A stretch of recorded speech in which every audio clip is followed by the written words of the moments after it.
হুগলি জেলার সবথেকে বৃহত্তম মন্দির হল ব্রহ্মদত্ত ধাম। এই মন্দিরের ভেতর ও বাইরে সব মিলিয়ে প্রায় 150 বিঘে জমির ওপর অবস্থিত এই মন্দির। প্রধান মন্দিরের প্রবেশদ্বারের মুখের দুপাশে অবস্থিত সিদ্ধিদাতা গণেশ ও কপিল দেবের শ্বেতপাথরের মূর্তি, আর মন্দিরের ভিতরে অবস্থিত ত্রিনাথ মানে ব্রহ্মা বিষ্ণু মহেশ্বর একই সাথে একটি মূর্তি। সমস্ত মূর্তিই তৈরি শ্বেতপাথর দিয়ে, আর মন্দিরের বাইরের প্রাকৃতিক দৃশ্য অসাধারণ।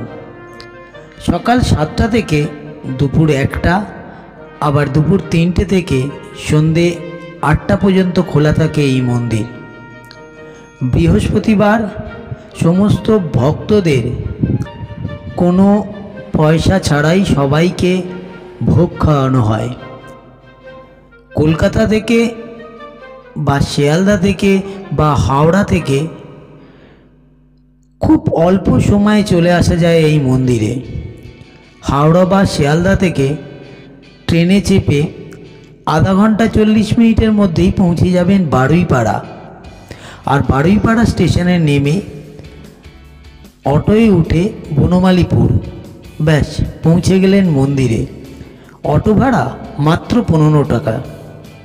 2006 সাল থেকে আরম্ভ হয়েছে নির্মাণ কার্য এই মন্দির, যা এখন প্রায় শেষের দিকে। পূর্ণাঙ্গ রূপ পেতে চলেছে এই মন্দির। আর এই ধরনের আরও আপডেট পেতে এখনই আমাদের চ্যানেলটিকে আপনারা সাবস্ক্রাইব করুন, এবং এই ধরনের আরও সুন্দর সুন্দর মন্দির এবং ঘোরার জায়গা দেখতে থাকুন আমাদের এই চ্যানেলে।